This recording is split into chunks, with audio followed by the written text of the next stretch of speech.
Veíamos 5 personas, haciendo línea ya esperándome, 20 personas, 50 personas. Yo nomás agaché la cabeza y a dar, a hacer tortillas, pum, pum, pum, pum. No hay de otra, no hay de otra.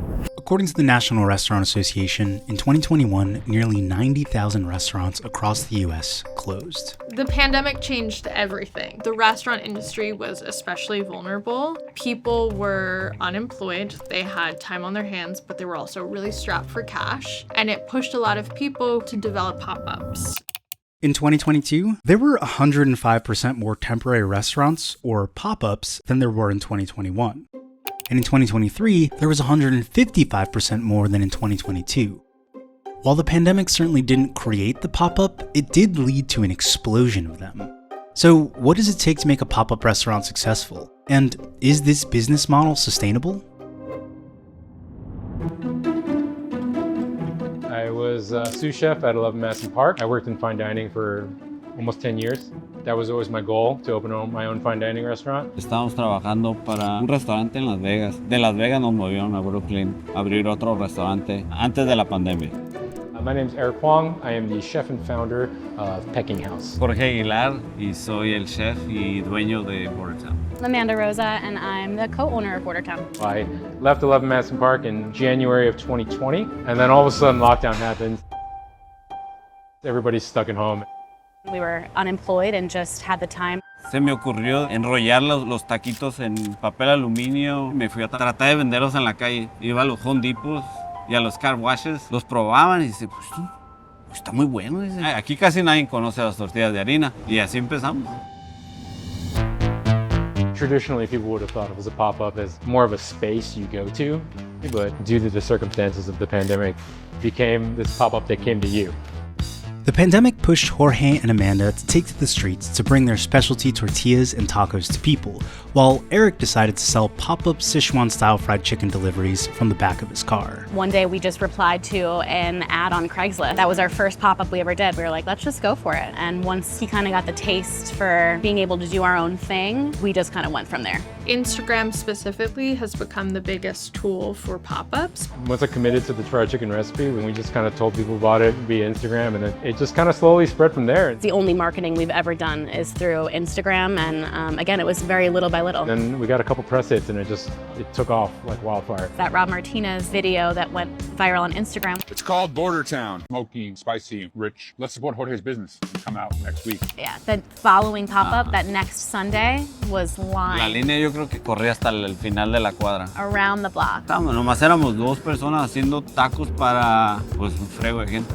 We could only really deliver to about 120 people a day, which was already a lot. It was crazy and really challenging. The worst thing is disappointing people who have waited. It's just like you never want that to happen because We're at this turning point though, where a lot of people who were running these pop-ups feel, it was incredible to do it for as long as they've done it, but it's untenable to kind of grow until they decide what the next step is going to be. Let's take a second to thank our sponsor, Verizon. This month, Verizon Small Business Days are back to help make things a little bit easier.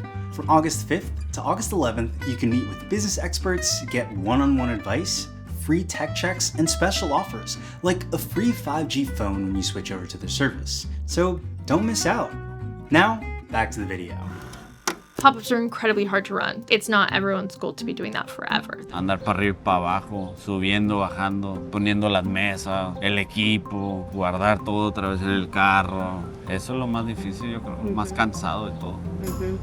There's not a ton of data on the successes and failures of pop-ups, and that's largely because every small business has different goals. What is the success rate? I can't really answer that because I think that's not everyone's goal to be doing a pop-up that turns into a restaurant. There are many pop-ups, like Apocalypse Burger in Indianapolis, that found success, yet closed their doors to focus on other projects. Or Southeast Roadhouse in Texas, which is a new pop-up from 2 chefs who previously popped up with other restaurants. In some cases, the limited run is the goal.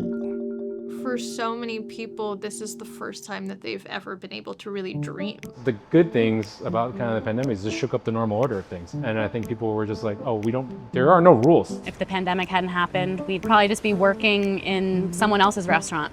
right now. Yes. The pandemic definitely gave us the time, the freedom to just make this happen. There are many storefronts that are opening this year that came from people who built an audience through pop-ups just on Instagram, which is really exciting. We were kind of a nomadic restaurant for almost a year. It was a whole process of learning how to sign a lease, how to set up insurance, workers' comp insurance, all these things you never learn as a chef.